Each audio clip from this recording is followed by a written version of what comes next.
The ink in the Mont Blanc pen was worth more than most people's cars, but the signature it was about to scrawl was worth billions, and perhaps a few lives. Damien Moretti, the man they called the Architect, sat at the head of the table, his eyes cold, his hand steady. The room was silent, save for the hum of the air conditioning and the nervous breathing of the men around him. He lowered the nib to the paper. It was done. The merger of the century. Until a trembling hand placed a glass of water next to him, and a voice, barely audible, shattered the silence. "Don't sign this. Look at the date on page 4. Damien froze. He didn't look up. He didn't speak. He simply capped the pen. What happened next didn't just surprise everyone. It turned the entire criminal underworld of New York City upside down. The private dining room at L'Obsidienne smelled of truffle oil, old leather, and fear. It was the kind of establishment where the menu didn't list prices, and the staff were trained to be as invisible as the oxygen the patrons breathed. Samira Jenkins adjusted her apron, her knuckles white as she gripped the tray. She wasn't supposed to be working the VIP section tonight. That was usually reserved for Henri, the head waiter, who had the uncanny ability to pour vintage Bordeaux while ignoring the fact that the men at the table were discussing how to dismantle a shipping union.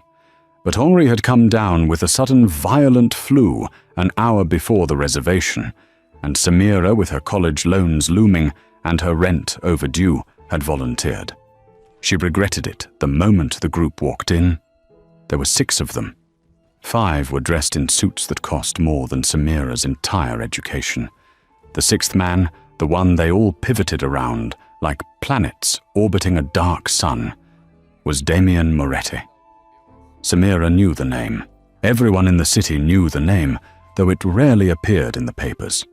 When it did, it was usually buried in the business section under innocuous headlines like "Construction Magnate Expands Portfolio." But on the streets, in the whispers of the busboys and the late-night bodega clerks, Moretti was the Don of the East Coast. He was terrifyingly handsome in a sharp, angular way, dark hair, swept-back eyes the color of burnt espresso, and a jawline that looked like it could cut glass. "Wine," Damien said. He didn't look at the waiter. He was staring at the man across from him. "Of course, sir," Samira murmured. Her hands shook slightly as she uncorked the 1982 Waitress. Across from Damien sat Victor Cray. If Damien was a sleek panther, Cray was a hyena. He was older, heavier, with a smile that showed too many teeth. He was Moretti's rival, the head of the Port Authority racket, and tonight was supposed to be a peace treaty, a merger of interests. "You're making the right choice." Dom Cray said, his voice grating like gravel in a blender. "The unions are squeezing us. We combine the logistics, we cut them out. Clean, simple." Damien didn't smile. He flipped through the document on the table. It was thick, bound in heavy cream paper. "Arthur has reviewed this." Arthur Pendleton, Damien's longtime lawyer, and the man Samira had seen sweating profusely in the hallway earlier, nodded vigorously. "Yes, Damien. It's standard. Exactly what we discussed last week. The liability clauses are ironclad." Samira moved around the table, pouring the wine. She tried to make herself small to be part of the furniture. But as she reached Arthur's side, she noticed something. Arthur's hands were trembling. Not a little, a lot. He was gripping his napkin so hard his knuckles were yellow. And when Samira glanced down at the document lying open in front of Damien, her heart hammered against her ribs. Samira wasn't just a waitress. She was a dropout, a third-year law student who had to leave Columbia when her father got sick. She knew contracts.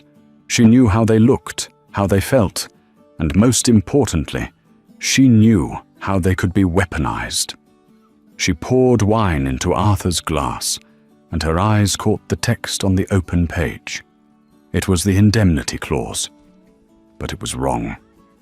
The formatting was slightly off the font size, a fraction smaller than the rest. It wasn't standard boilerplate. Waiving all rights to asset retention in the event of federal indictment. It was a suicide pill. If Damien signed this, and if Cray or someone else tipped off the feds, Damien wouldn't just lose the deal. He would lose everything. His legitimate businesses, his properties, his accounts. It was a complete transfer of assets disguised as a liability shield, and Arthur, his lawyer, was letting him sign it. Samira felt a cold sweat prickle her neck. Walk away, a voice in her head screamed. This isn't your world. These men kill people for looking at them wrong. She moved to Damien's side. He picked up his pen. It was a heavy black lacquer instrument. The room went silent. Cray was leaning forward, his eyes hungry. Arthur was staring at his water glass, refusing to look at his boss. Damien removed the cap. The scratch of the metal against the paper was imminent. Samira's father had always told her she had a saving people thing. It was why she wanted to be a lawyer. It was why she was broke. It was why she couldn't move her feet toward the kitchen. She stepped in, reaching for his water glass to refill it, even though it was full. More water, sir? She asked. Damien paused, annoyed. He looked up at her, his eyes narrowing. It's full. Samira leaned in ostensibly to adjust the placement of the glass. Her face was inches from his ear. She smelled expensive cologne and danger. Don't sign this. She whispered the words barely a breath. Page 4. The indemnity clause. It transfers your assets upon indictment. Your lawyer knows. She pulled back instantly, picking up the empty bread basket. As a cover, her heart thumping so hard she thought it might bruise her ribs. Damien didn't flinch. He didn't gasp. He didn't look at her. He stared at the paper. The silence stretched for 10 seconds. To Samira, it felt like 10 years. Is there a problem, Dom? Cray asked, his smile faltering. Pen run out of ink. Damien slowly put the cap back on the pen. The click was loud like a gunshot in a canyon. Arthur, Damien said softly. The lawyer jumped. Yes, Damien. Read page 4 for me. Out loud. The color drained from Arthur Pendleton's face so fast he looked like a corpse that had been left out in the rain. Page 4, Arthur stammered. Damien, we've been over this. It's just the standard liability waive. Read it, Damien said. His voice hadn't raised a decibel, but the temperature in the room seemed to drop 20 degrees. If it's standard, you shouldn't have trouble reading it to our friend Victor here.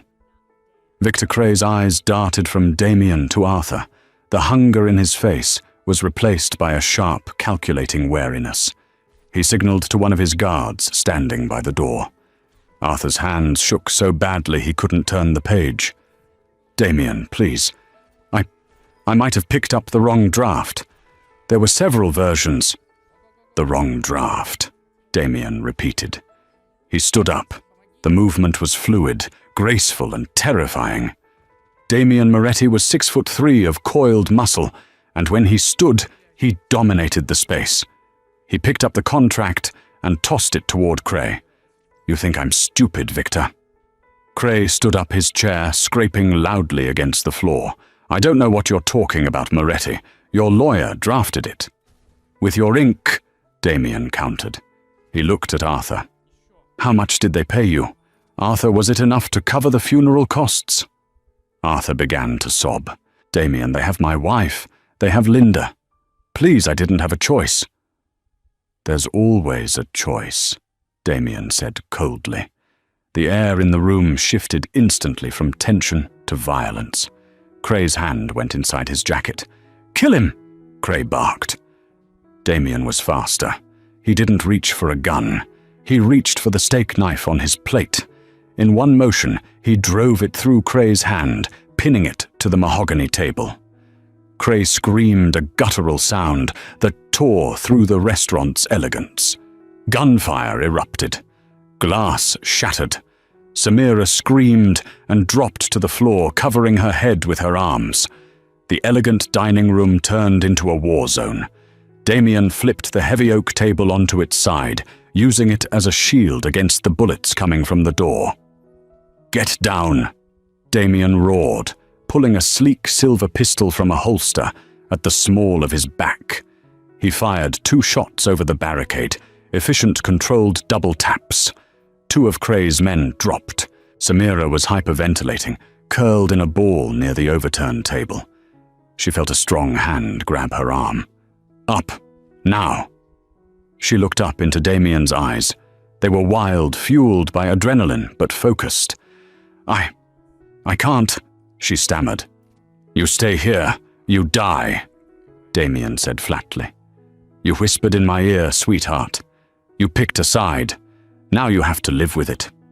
He yanked her to her feet. Bullets chipped the plaster off the wall, inches from her head. Samira shrieked, stumbling forward. Damien kept his body between her and the shooters, firing back with terrifying precision. "The kitchen!" Samira yelled, her survival instinct finally kicking in. "The back exit leads to the alley. Lead the way." They sprinted toward the kitchen swing doors. Samira crashed through them, Damien right on her heels. The kitchen staff was in chaos, chefs and sous chefs diving under stainless steel counters. Pans clattered to the floor. They burst out into the cool night air of the alleyway. A black SUV was idling there, Cray's backup likely. Damien didn't hesitate. He shot the driver through the windshield before the man could even raise his weapon. He shoved Samira toward a nondescript grey sedan, parked 3 cars down his own emergency vehicle. "Get in." Samira scrambled into the passenger seat. Damien vaulted into the driver's side, keyed the ignition, and the engine roared to life. He slammed the car into reverse, spinning it 180 degrees with a screech of burning rubber, and floored it onto the main avenue. Samira gripped the dashboard, her breathing coming in jagged gasps. She looked at the man beside her. He was calm now, checking the mirrors, his gun resting on his lap. "Who are you?" Damien asked, not looking at her. "Waitresses don't know about indemnity clauses." "Samira," she managed to say. "Samira Jenkins. I was a law student." Damien glanced at her. A flicker of something, respect, perhaps, or curiosity crossed his face. "Well, Samira Jenkins," he said, taking a sharp turn that threw her against the door. "Congratulations, you just saved my life, and in doing so, you've effectively ended your own." "What? What do you mean?" "Cray saw you. His men saw you. You're not a waitress anymore, Samira. You're a liability to them and an asset to me. You can't go home. You can't go to your job. You belong to the game now." Samira stared out the window as the city lights blurred into streaks of neon. She thought of her apartment, her cat, her unpaid bills. All of it felt like a distant memory from a different life. "Where are we going?" she whispered. Damien accelerated, merging onto the highway, headed north away from the city. "To the only place safe enough to figure out how I'm going to kill Victor Cray without getting us both murdered first." The drive took 3 hours. They left the concrete sprawl of New York and headed deep into the Catskills. The silence in the car was heavy, broken only by the rhythmic thrum of the tires on the asphalt. Damien had tossed Samira's phone out the window 10 miles outside the city. "Trackers," he had said simply. Now they were pulling up a long, winding gravel driveway surrounded by dense pines. The house at the top wasn't a cabin. It was a fortress of glass and stone, cantilevered over a rushing creek. Damien killed the engine. The darkness here was absolute, save for the motion sensor lights that flickered on as they approached the heavy oak door. "Inside," Damien ordered. "Don't touch anything electronic. No TV, no landline." Samira stepped into the foyer. It was minimalist, cold, and undeniably masculine. A fire was already crackling in the hearth gas, remote-controlled, she assumed. "Sit," Damien said, pointing to a leather armchair. He went to a sideboard and poured 2 drinks, amber liquid splashed into crystal tumblers. He walked over and handed one to her. "Drink. It'll stop the shaking." Samira took the glass. Her hands were still trembling. She took a sip. It was whiskey smooth, but with a bite that burned her throat. Damien sat opposite her on the coffee table, leaning forward, his elbows on his knees. The gun was gone, but the intensity remained. "Why?" he asked. Samira looked up. "Why what? Why did you speak up? You could have walked away. Poured the water, let me sign my life away, and gone home to your whatever life you have." Samira swirled the whiskey. "My father." Damien's brow furrowed. "Your father. His name was Thomas Jenkins. He owned a small construction firm in Jersey. About 5 years ago, he got a contract for the docks. He was so happy. He thought it was his big break." Samira's voice tightened. He didn't know he was doing business with a shell company owned by Victor Cray. They buried a liability clause in his contract, just like the one tonight. When the EPA came down on them for dumping waste, the shell company dissolved, and the liability transferred to my dad. She looked Damien in the eye. He lost everything. The house, his pension, his reputation. He had a stroke 6 months later from the stress. He died in a state-run nursing home because we couldn't afford anything else. Damien watched her, his expression unreadable. "I recognized the wording," Samira continued. "It was the exact same phrasing. Federal indictment, asset retention. I couldn't watch him do it to someone else. Not even to you." Damien sat back. He looked at the ceiling, then back at her. "So, this is personal for you." "I guess it is," Samira said. "Good," Damien said. He stood up and walked to the window, looking out into the pitch-black woods. "Because Arthur Pendleton is going to tell Cray everything he knows about my operation to save his wife. By morning, my accounts will be frozen, my known associates will be targeted, and there will be a price on my head, the size of a small country's GDP." He turned back to her, a grim smile playing on his lips. "I need a lawyer, Samira. One who isn't in the pockets of the 5 families. One who has a grudge." Samira blinked. "You can't be serious. I didn't even pass the bar." "I don't need you to argue in court," Damien said, walking toward her. He stopped inches away, looking down at her. "I need you to find the loopholes in Cray's empire. You know his contracts. You know his shell games because you studied them for your father. I'm going to bring you the documents, the ones I've stolen over the years, but never had the time to decode. You're going to find me a way to legally cripple him while I physically dismantle him. And if I say no, then I give you $10,000 and a bus ticket to Ohio, and you spend the rest of your life looking over your shoulder." Samira looked at the whiskey in her glass. She thought of her father, pale and defeated in that hospital bed. She thought of the smug look on Cray's face before Damien put a knife through his hand. She downed the rest of the drink and set the glass down with a definitive clink. "I hate Ohio," Samira said. Damien smiled. It was the first real smile she had seen on him, dazzling and dangerous. "Welcome to the family, Samira." 2 days later. The safe house was no longer quiet. It had become a war room. Tables were covered in blueprints, financial ledgers, and stacks of hard drives. Samira had barely slept.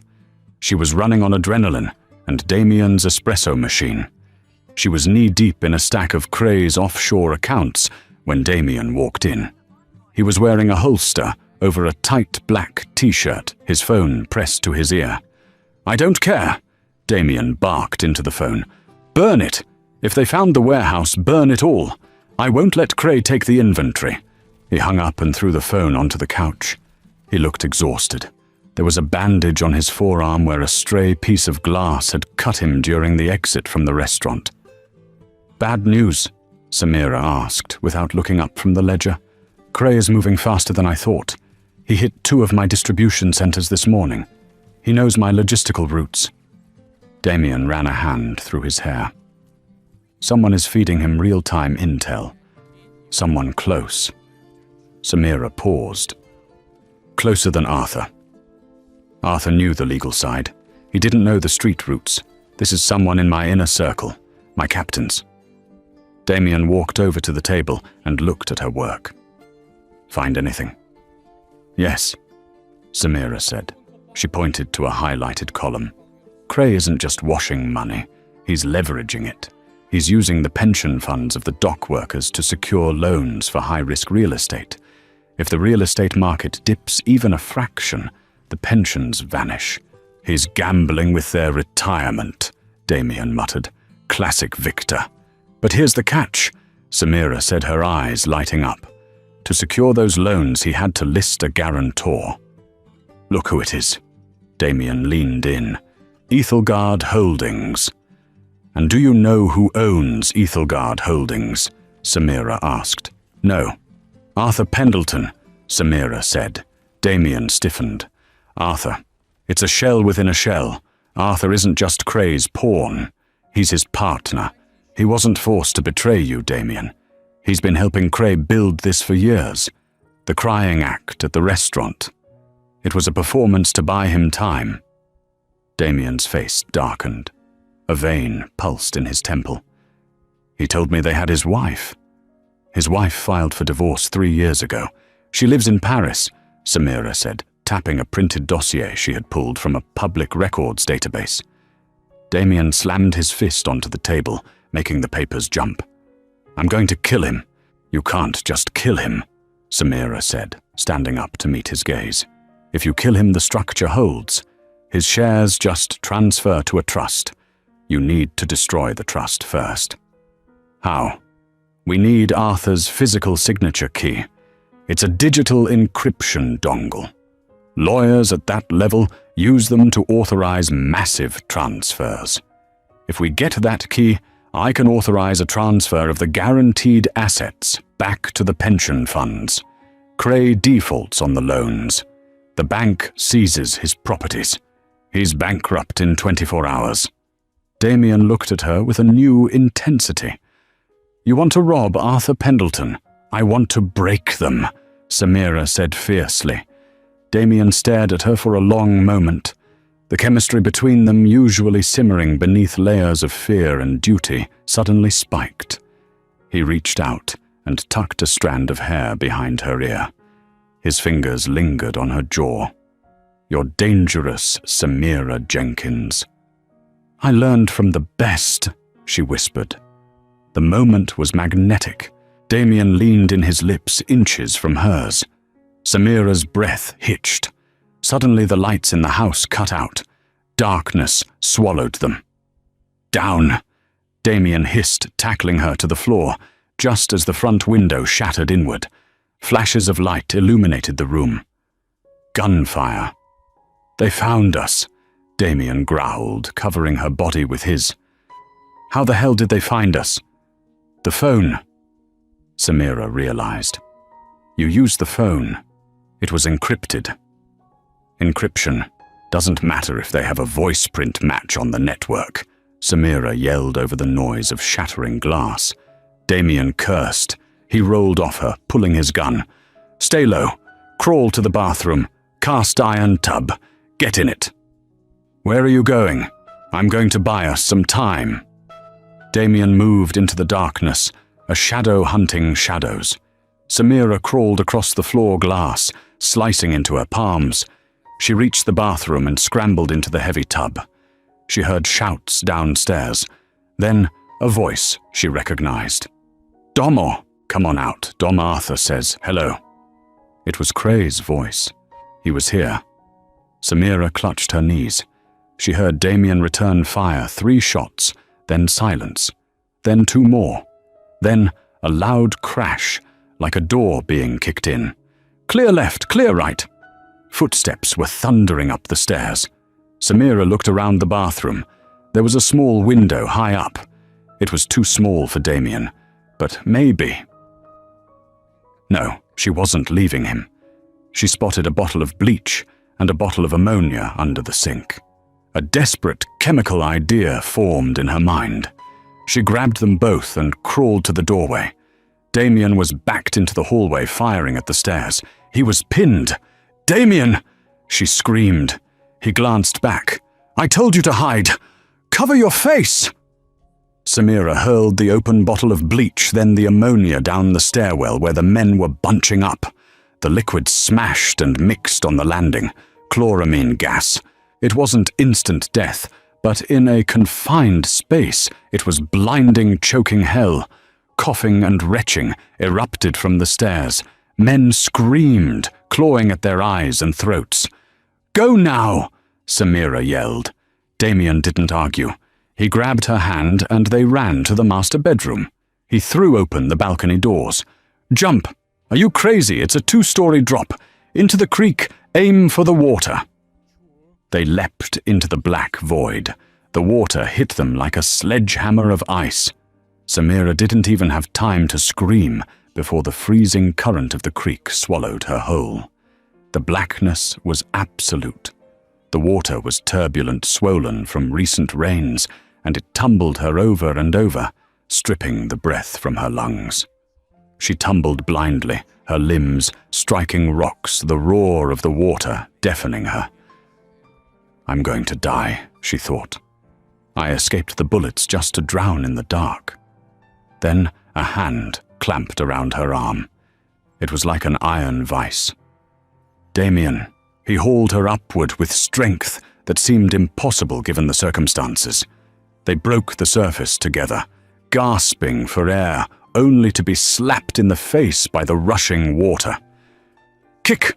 Damien roared over the sound of the rapids. "Kick toward the bank!" Samira kicked. Her legs felt heavy, her jeans weighing her down like lead anchors. Damien didn't let go. He kept one arm around her waist, using his powerful legs to fight the current, steering them diagonally toward the muddy shoreline. They slammed into the bank. Damien shoved her up onto the mud, then dragged himself out after her. They collapsed in the tall grass, coughing up water, shivering violently. Above them, on the cliff edge near the house, flashlight beams cut through the night sky. They could hear the faint barking of dogs. We can't stay!" Damien gasped, rolling onto his back. He was soaked, his black shirt clinging to his chest. "They'll bring the dogs down here." Samira tried to stand, but her knees buckled. "I can't feel my feet." Damien stood up. He grabbed her hand and pulled her up, not gently, but with urgency. "Move, Samira. You stop, you freeze. You freeze, you die. Move." They stumbled into the tree line. The forest was dense, a tangle of pine and thorny underbrush that tore at their clothes. Damien took the lead, holding her hand so tightly her fingers went numb. He navigated the darkness by instinct, moving with the stealth of a predator. They walked for what felt like hours. The adrenaline began to fade, replaced by the gnawing, bone-deep ache of hypothermia. Samira's teeth were chattering so hard her jaw ached. "Damien," she stammered. I have to stop." He stopped and turned. In the faint moonlight filtering through the canopy, his face was pale, his lips blue. He touched her cheek. His hand was freezing. "There's a hunting blind," he said, his voice rough. "About 1/2 mile east. I used to hunt here with my father. If it's still standing, we can rest." "1/2 mile," she whispered. It sounded like a marathon. "Come on." He didn't just hold her hand this time. He wrapped his arm around her shoulders, pulling her body heat against his. They marched on a single, shivering entity in the vast, indifferent woods. The hunting blind was little more than a wooden shack raised on stilts, but it had a roof and 4 walls. Damien kicked the rotting door open and ushered her inside. It smelled of mildew and old pine needles, but it was dry. "Clothes," Damien ordered. "Off, now." Samira blinked sluggishly. "What? You're going hypothermic. Wet clothes will kill you in 20 minutes. Take them off." He was already stripping off his soaked shirt, revealing a torso mapped with scars, some old and faded, others fresh and pink. He unbuckled his belt. Under any other circumstances, Samira would have been mortified. Now she was just cold.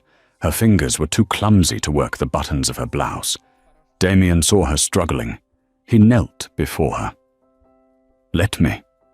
His hands were efficient, devoid of anything suggestive, yet the intimacy of it burned through the cold. He unbuttoned her shirt, peeled the wet fabric from her skin, and helped her out of her jeans. She stood shivering in her underwear, her skin covered in goosebumps. Damien tossed his jacket leather, and therefore slightly drier on the inside, onto the floor. "Lie down," he said. He lay down next to her and pulled the jacket over them as best he could. Then he wrapped his arms around her, pulling her back against his chest, tangling his legs with hers. "Body heat," he murmured against her ear. "It's the only way." Samira lay frozen, her heart hammering against her ribs. He was so hard, so solid. Slowly the warmth began to return. It started at her core and spread to her extremities. The shivering subsided into intermittent tremors. "You knew," Damien said softly into the darkness. "About the shell companies. You figured out Arthur's play in 2 days. It took me 10 years to build that empire, and you dissected it in 48 hours. "I told you," Samira whispered. "I learned from my dad's mistakes. You're wasted as a waitress, Samira, and you're wasted as a criminal," she retorted, emboldened by the returning warmth. "You wanted to sign that merger to get out, didn't you? Legitimize the business." Damien stiffened slightly. "The Moretti name has been soaked in blood for 3 generations. I wanted to be the one to wash it clean. That merger was the exit ramp. Construction, logistics, shipping, all legal. No more bodies. And Arthur stole that from you. He didn't just steal the money." Damien growled, his arm tightening around her waist. "He stole the redemption. He kept me in the mud." Samira turned in his arms so she was facing him. It was too dark to see his eyes clearly, but she could feel his breath on her face. "We can get it back," she said. "We get the key. We transfer the assets.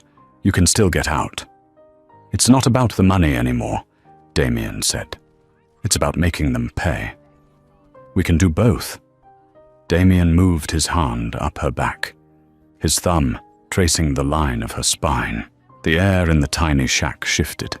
The danger outside felt 1,000,000 miles away. All that existed was the heat between them. "You should sleep," Damien said, though he didn't pull away. "I can't." He leaned in. His lips brushed hers, tentative at first, a question. Samira answered it by pressing closer her hands, finding the bare skin of his shoulders. The kiss deepened, becoming hungry, desperate. It was a release of all the fear, the adrenaline, the proximity of death. For a few hours in a rotting shack in the middle of nowhere, they weren't a waitress and a Mafia boss. They were just 2 people keeping the cold at bay. The next morning. Sunlight sliced through the cracks in the wooden walls. Samira woke up alone.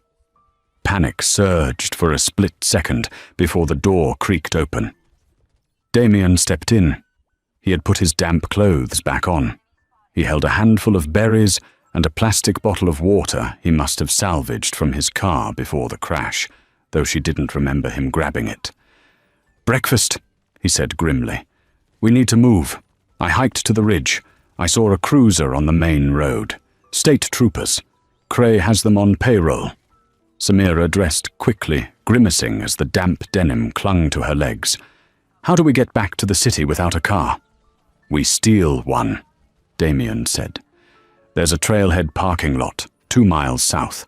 Hikers. Weekend warriors from the city. The hike was brutal, but the promise of revenge fueled them. They found a Subaru Outback parked at the trailhead. The owner, a man in expensive hiking gear, was busy stretching by the map board. Damien didn't use a gun. He walked up to the man, asked for the time, and before the guy could check his watch, Damien delivered a swift, precise punch to the jaw. The man crumbled. "Get his keys," Damien told Samira. Samira patted the unconscious man's pockets, her hands shaking. She found the fob. "Got it." They were on the highway in 5 minutes. Back in New York City. They didn't go to Manhattan. Damien drove them to Queens, to an industrial district of auto body shops and scrapyards. He pulled the Subaru into a garage marked Salvatore's Auto.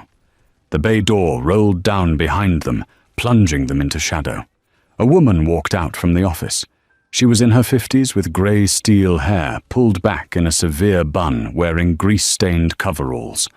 She held a wrench like a weapon. "You look like hell, Dom," she said, her voice raspy. "Good to see you too, Ma," Damien said. Samira's eyes widened. "Ma, not his mother," the woman grunted. "God forbid. I'm Martha. I fixed his first bike. Now I fix his messes." She looked at Samira. "Who's the stray?" "This is Samira. She's legal counsel." Martha snorted. "She looks like she rolled down a mountain." "We need a clean car, fresh clothes, and a laptop with a secure connection," Damien said. "And I need you to reach out to the ghost." Martha dropped the wrench. It clattered loudly on the concrete. "The ghost, Dom, you know he doesn't work for the families anymore. Not since the 08 purge." "He owes me," Damien said. "Tell him I'm cashing in the favor for the sister." Martha's expression softened. She nodded. "Go upstairs. Shower, I'll burn these clothes." Upstairs, in the small apartment above the garage, Samira finally scrubbed the mud and river water from her skin. When she came out, wrapped in a towel, Damien was already dressed in jeans and a black hoodie Martha had provided. He was typing furiously on a laptop. "I found him," Damien said. "Cray." "Arthur," Damien corrected. "We have a window. A very small, very dangerous window." Samira walked over to the screen. It was an invitation digital flyer. The Metropolitan Legal Aid Charity Gala. Saturday night. The Plaza Hotel. "He's going to be there?" Samira asked. "He's the guest of honor," Damien said, pointing to the text. "Honoring Arthur Pendleton for his lifetime of service. The irony is sickening." "He'll be surrounded by security," Samira noted. "And Cray's men." "Exactly," Damien said. "He'll feel safe. He'll have the digital key on him. He never lets it out of his sight, especially now that he knows I'm coming for him. He wears it on a platinum chain around his neck. So we just walk into the plaza, past the metal detectors, past the bodyguards, and snatch a necklace off the guest of honor?" Samira asked, incredulously. "That's suicide." "We don't snatch it," Damien said, turning to look at her. His eyes were cold, calculating, and fierce. "We make him give it to us." "How?" "We need to get you inside," Damien said. "Not as a waitress, and not as a lawyer." "Then as what?" Damien looked her up and down. "As the one thing Arthur Pendleton has a weakness for. A damsel in distress with a secret." "I don't understand." "Arthur thinks you're dead," Damien explained. "Cray told him we died in the river. If you walk into that gala looking like a ghost, looking like $1 million, he won't be scared. He'll be curious. Arthur is arrogant. He thinks he's untouchable. He'll want to know how you survived. He'll want to know what you know. You want me to bait him? I want you to lure him into a private room. I'll handle the rest." Samira looked at the screen, then at Damien. "I need a dress," she said. Damien smirked. Martha's already on it. And Damien. Yeah, if this goes south, she said, her voice steady. If we get caught, I won't let them take you, Damien vowed. I promise. Samira nodded. She was terrified, but beneath the fear was a strange, cold resolve. She wasn't the girl who dropped the tray anymore. She was the woman who poisoned a stairwell with mustard gas. Let's go crash a party, she said. The Plaza Hotel was a beacon of golden light against the New York night. Limousines lined the curb, depositing the city's elite senators, judges, tech moguls, and the predators who fed on them. Samira Jenkins stepped out of a hired town car. She didn't look like a waitress who scraped tips to pay rent. She looked like a weapon. Martha had outdone herself. The dress was a deep blood-red silk that clung to every curve, backless and daring, with a slit that ran high up her thigh. Her hair was swept up in an elegant chignon, revealing the long line of her neck. But the most expensive thing she wore was her expression, absolute, icy confidence. She wore an earpiece, hidden by her hair. Radio check. Damien's voice came through clear and deep. He was close somewhere in the shadows of the service corridors, moving through the veins of the hotel. Loud and clear, Samira murmured, flashing a dazzling smile at the doorman as she handed him her invitation, forged, of course. She walked into the grand ballroom. The air smelled of expensive perfume and champagne. A string quartet played softly in the corner. Under the crystal chandeliers, hundreds of guests mingled. It didn't take long to find him. Arthur Pendleton stood near the ice sculpture, holding a glass of scotch. He looked flushed victorious. He was laughing at a joke made by a federal judge. Around his neck, visible just above the knot of his silk tie, was the platinum chain. Samira took a breath. Showtime. She grabbed a glass of champagne from a passing waiter and downed half of it to steady her nerves. Then she walked straight toward him. Hello, Arthur. The lawyer froze. The color drained from his face as if someone had pulled a plug. He stared at her, his mouth opening and closing like a fish. Samira, he whispered. But, Cray said. Cray was wrong. Samira said, her voice smooth and loud enough for the judge to hear. Aren't you going to introduce me to your friends? Arthur's eyes darted around the room. He grabbed her elbow, his grip painful. Excuse us, Judge. An old acquaintance. He dragged her toward the terrace doors. You're supposed to be dead, he hissed, sweat beading on his upper lip. If Cray sees you, I don't care about Cray. Samira lied. She leaned in close, letting her hand rest on his lapel, inches from the chain. I care about the fact that I almost died for a deal I wasn't part of. I want in, Arthur. I know where the bodies are buried. I know about the shell companies. I want a payout, and then I disappear. Arthur narrowed his eyes. Greed warred with fear in his gaze. You want money? 5 million. Wire transfer. Tonight. Or I walk over to that federal judge and tell him exactly how you leveraged the dock workers' pension fund. Arthur swallowed hard. I can't do that here. Yes, you can. You have the key. She tapped his chest. Let's go upstairs, to the VIP suite. We do the transfer, and you never see me again. Arthur hesitated. He looked at Cray, who was across the room, holding court with a group of union leaders. Cray hadn't seen her yet. Fine, Arthur whispered. Room 402. But if you try anything, I'll kill you myself. Lead the way, counselor. As they walked toward the elevators, Samira tapped her ear twice. The signal. He's moving. Room 402. I'm already there, Damien's voice replied. The elevator ride was suffocating. Arthur stood in the corner, nervously checking his phone. Samira watched the numbers climb. Her heart was beating so hard, She thought the silk of her dress might vibrate. They reached the 4th floor. The hallway was empty. Arthur keyed into room 402, a lavish suite with a view of Central Park. He shoved Samira inside and locked the door. "You have some nerve," Arthur sneered, his fear turning into aggression now that they were alone. "Coming here. Do you know who you're messing with?"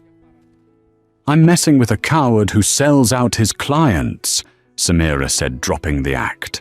She stood in the center of the room. Arthur laughed. "A coward, I'm rich, Samira, and you're just a loose end."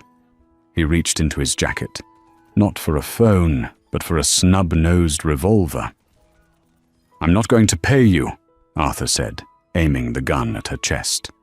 "I'm going to fix Cray's mistake." Samira didn't flinch.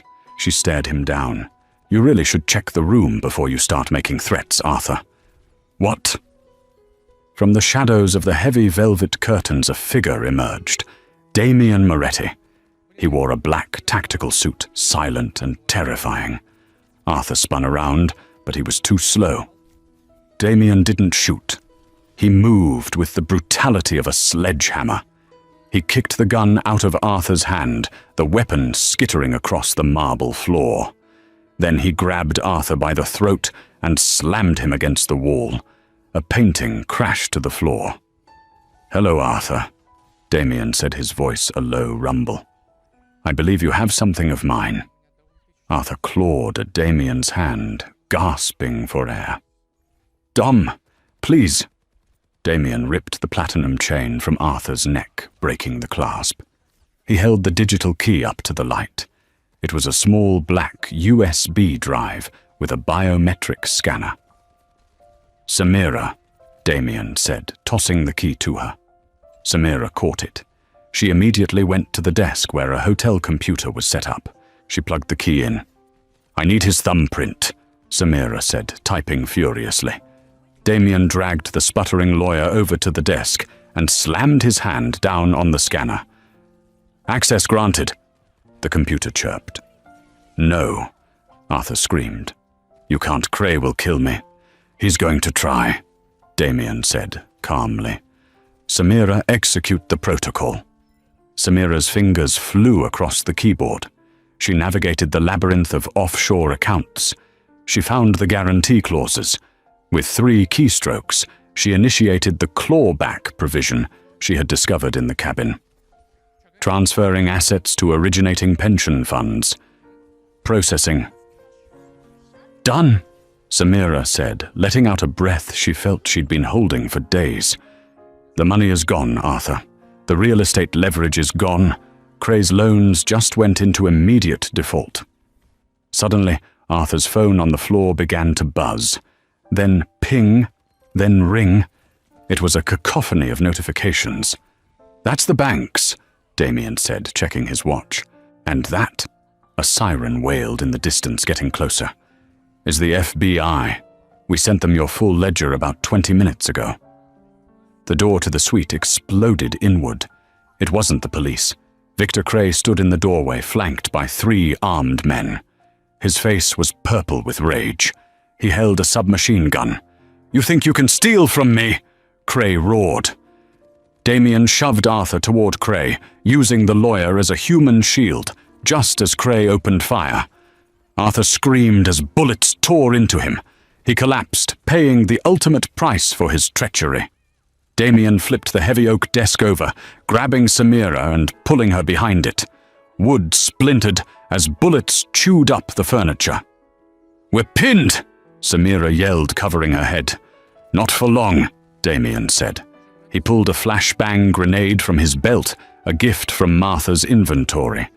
"Cover your ears." He pulled the pin and lobbed it over the desk. Bang! A blinding white light and a deafening boom filled the room. Cray's men screamed, blinded and disoriented.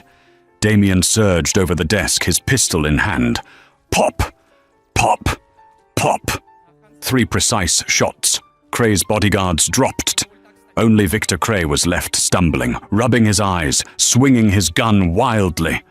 Damien walked up to him and kicked the weapon away. He grabbed Cray by the lapels of his tuxedo and dragged him to the open balcony doors. The cold wind whipped into the room. Below, the red and blue lights of police cruisers were flooding the entrance of the hotel. "You hear that, Victor?" Damien whispered. "That's the sound of your empire ending." "You can't prove anything." Cray spat blood on his teeth. "I own this city." "You own nothing," Samira said, stepping out onto the balcony beside Damien. She held up the digital key. "I just wired your entire liquidity to a charity for displaced families. You're broke, Victor." Cray's eyes bulged. You bitch!" He lunged at her. Damien intercepted him. He didn't throw him off the balcony. That was too easy. Instead, he swept Cray's legs out from under him and pinned him to the floor knee on his chest. "I'm not going to kill you," Damien said, his voice cold as ice. "Death is too quick. You're going to go to prison, Victor. And in general population, a broke boss is just a target." The door to the suite burst open again. "FBI, drop your weapons!" Damien raised his hands slowly. He looked at Samira. "Trust me," he mouthed. 6 months later, the courtroom was packed. The trial of Victor Cray had been the media event of the decade. The evidence was overwhelming: ledgers, emails, and the testimony of a certain anonymous whistleblower who had dismantled the financial structure from the inside. When the verdict was read, guilty on all counts, including racketeering, money laundering, and conspiracy to commit murder, the gallery erupted. Victor Cray, looking 10 years older and 50 pounds lighter, was led away in shackles. He looked at the back of the room, searching for someone. But Damien Moretti wasn't there. Samira sat at a corner table in a small, sun-drenched cafe in Paris. She was reading the New York Times on her tablet. A small smile played on her lips as she read the headline, "Cray Empire Collapses, the End of an Era." She took a sip of her espresso. She looked different now. Her hair was cut in a chic bob, and she wore a tailored cream suit. She looked like a woman who owned her own destiny. "Is the coffee to your liking?" The voice came from behind her. Deep. Familiar. Samira didn't turn. "It's good, but the water service is terrible." Damien walked around the table and sat opposite her. He wore a casual leather jacket and sunglasses. He looked younger, the weight of the family business lifted from his shoulders. "I heard the verdict," he said. "Justice is served," Samira replied. "And Arthur, his estate was liquidated. His wife got what was left, which wasn't much. The rest went to the pension fund reimbursement." Damien nodded. He reached into his jacket pocket and pulled out a small velvet box. He slid it across the table. Samira raised an eyebrow. "What is this A payout?" "Open it." She opened the box. Inside wasn't a ring. It was a key, an old-fashioned heavy iron key. "What does this open?" she asked. "A building in Brooklyn," Damien said. "It used to be a warehouse where my grandfather ran numbers. I bought it back, legitimately." "And what do you plan to do with an old warehouse?" "I'm not doing anything with it," Damien said. "We are." He leaned forward, taking his sunglasses off. His dark eyes locked onto hers. "I'm done with the life, Samira. Cray is gone. The other families are scrambling for scraps. I'm out. I have enough money stashed away to start over. Real estate, legal development, the architect, for real this time." "And where do I fit in?" Samira asked, her heart beating faster. "I need a partner," Damien said. "Someone who reads the fine print. Someone who saves me from signing the wrong papers. Someone who isn't afraid to burn the house down to save the people inside." He reached across the table and took her hand. "Jenkins and Moretti," he said. "Or Moretti and Jenkins. We can argue about the billing order." Samira looked at the key then at the man who had dragged her into hell and walked her back out. She thought about the adrenaline, the fear, and the undeniable connection that had forged them into something new. She closed her hand around the key. "Jenkins and Moretti," she corrected. "And I get the corner office." Damien smiled, that rare, dazzling smile that made the rest of the world disappear. "Deal." They sat there in the Parisian sunlight, two survivors who had rewritten their own contracts. The waiter came by to refill their water. "More water, madam." Samira looked at the glass, then at Damien and laughed. "Yes," she said, "but check the bottle first." Damien laughed with her a free, genuine sound. He picked up the check. He didn't need to look at the total. He just signed his name, Damien Moretti. And for the first time in his life, the signature didn't cost him a thing. And that is the incredible story of how one waitress with a sharp eye and a brave heart took down the biggest crime lord in the city. From a spilled glass of water to a new life in Paris, Samira and Damien proved that sometimes the most dangerous weapon isn't a gun, it's reading the fine print. What did you think of Samira's transformation? Would you have had the courage to whisper in the boss's ear? Let me know in the comments below. If you enjoyed this story of danger, romance, and redemption, please smash that like button. It really helps the channel grow. And don't forget to subscribe and ring the notification bell so you never miss a new story. We have a thriller coming up next week that you won't believe. Thanks for watching, and remember, always read the contract before you sign.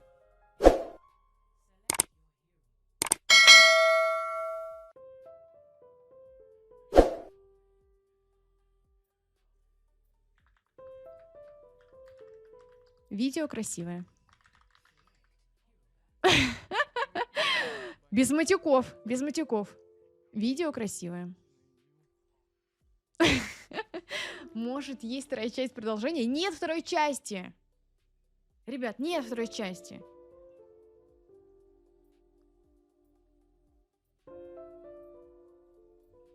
Вот что в комментах пишет. Там должно быть другое слово. Типа не обманули, ты в логисимо запишешь. Нет, я пишу в видосе. За дизлайк нужно бесительно писать? Надеюсь, нет. А, ну то, что я пишу, ну хочется мне оставить отзыв. Чисто грязную разницу в количестве кислорода в воздухе, грязно в шахтах или каких-то газовых морях. Ладно. Вот так вот были люди, которые пишут такие комментарии. Кстати, это мой первый комментарий будет. Фотостудия ничего не ответила. Ребят. Спретик, который, спасибо большое. Зубы у бабушки белые. Как твои дела? Ну ладно, не буду ничего писать. Ладно, и дизлайк беру, ладно. Ладно, я просто напишу. Я просто ставлю отзыв. Я ждала схождения в Эверест, а меня жестко обманули. Дизлайк, ладно, не буду ставить.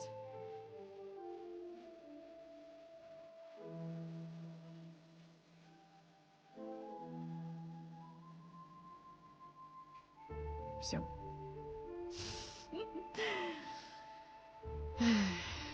Серджока, привет. Нет, ну мы разве не расстроены? Мы, значит, смотрим, как он говорит, я выжил, добравшись до Эвереста, но он даже не добрался туда. И он даже не сказал, что снимет вторую часть, где будет добираться до Эвереста. Я считаю, что это байтовое название.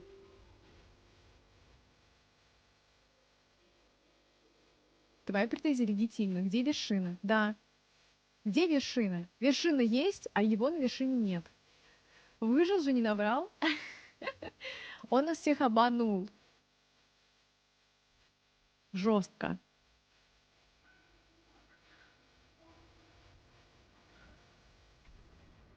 Нет, ну вот в тот раз, когда мы смотрели видос про вот этого Шаулинис, было очень здорово. Прям здорово было снято, как они там вот эти всякие штучки делали. Жалобу отправив не соответствует названию. Да нет, я отзыв написала, что ждала восхождения на Эверест, а этого не было. Всё. Меня жестко обманули, вот мой был отзыв. А еще она брехала, что он мистер Бист. Отписка. Кстати, да, обманул девчонок, что он мистер Бист. Что-то я хотела еще рассказать.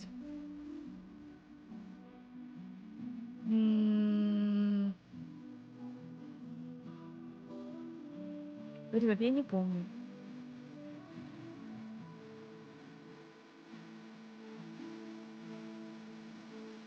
Ну, не знаю, короче, нечего больше, ничего рассказать.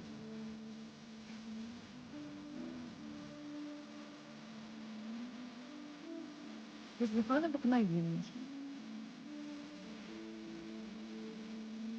Ребят, расскажите что-нибудь веселое. Недавно начали стримить. В 11 часов.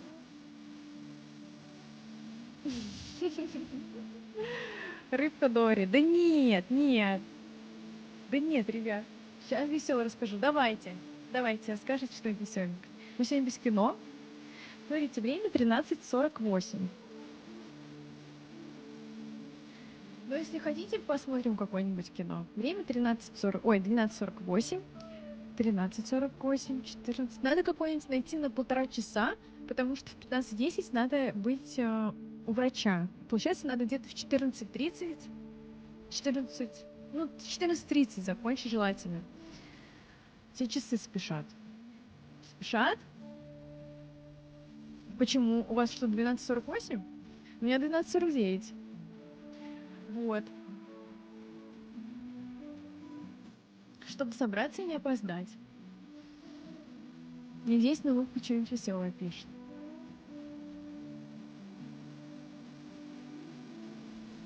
Давайте ввожу. Топ-комедий. Топ-комедий. Топ-комедий, да? На 1 час 40 минут. Ну, 1 час 30, вот так. Прикинь, мне вчера YouTube подсовывает рекомендацию. Сначала...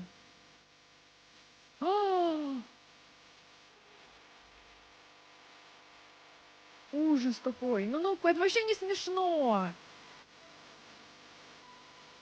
Ну, вообще, это вообще не смешно. И ребята даже не будут прозвучивать. Если хотите, можете зайти, найти и прочитать. Это вообще ужас. И это видео на Ютубе. Жесть. Я не успею не посмотреть, скоро на работу нужно. Чем занимаетесь, Сержика?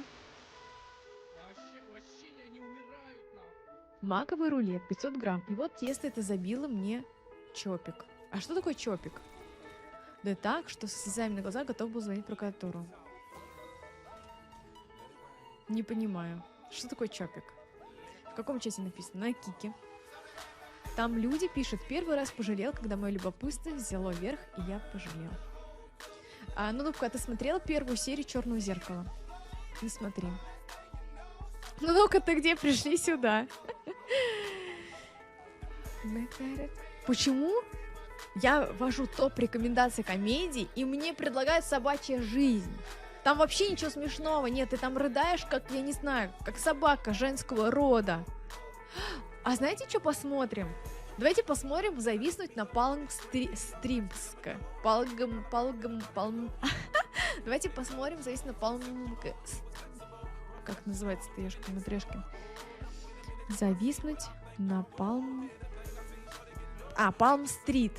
Одобряем? Чисто первую серию смотрел. Нет, там ужасно, ну-ка. Палм-Спрингс. Бездельник и сестра невесты зависнули на праздничном сурка, покоривший критиков. Все, смотрим. Собачья жизнь, фильм трагикомедия. Мне там вообще смешно не было. Ничего смешного там вообще нет. Одна трагедия. А ты смотрела его? Нет, не смотрела. Буду смотреть первый раз. Там есть какие-то там тайм-моменты? Лоу. А вы смотрели? 18+. Блин, надеюсь, сейчас проверим запретки. Веселая, крутая сатира. Не знаю, ничего веселого и крутого не вижу там. Первой серии. Самая ужасная серия. Одна есть? Нет, не одна. Ягодицы, тату, снова. Тайминги проходят для продолжительности. Голая мужская попа. Тату члена. Угу. Сейчас я быстро проверю на плеере. Рейтинг хороший, 7,3. Черное зеркало само по себе как комедия. Ну, я бы не сказала, на самом деле. Для меня это больше что-то такое, типа триллер, напряженное, извращенческое. Я не припомню в черном зеркале смешную серию. Если что, я смотрела все сезоны и все серии Черного зеркала. Такое, кстати, необычно. Ребята, а что необычно? Это орган человека, член. Что тут такого? Это даже не тату, а наколка. Но в любом случае, типа, нельзя такое показывать на Твиче. Типа, сексуальный контент. И вот эти всякие игрушки дилда тоже это нельзя показывать. Если есть в кадре. Так, сейчас я быстро. 29:54.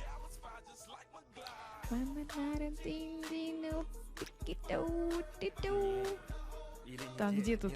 29, сейчас. Вы советуете? О, голая попка. Угу. Принято. 40-26.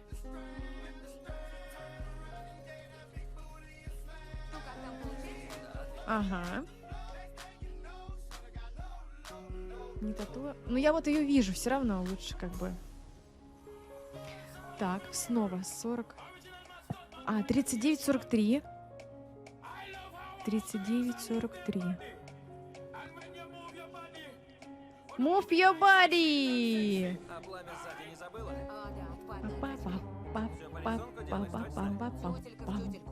Тебе понравится. Ага. Так. Ну все, я выявила запретки. Че, пойдемте смотреть? Есть этот фильм в переводе Гоблина. Ну, не знаю, что-то не хочется в переводе Гоблина смотреть. Я никогда не смотрела, не хочется. Не хочется как-то первый раз пробовать на стриме.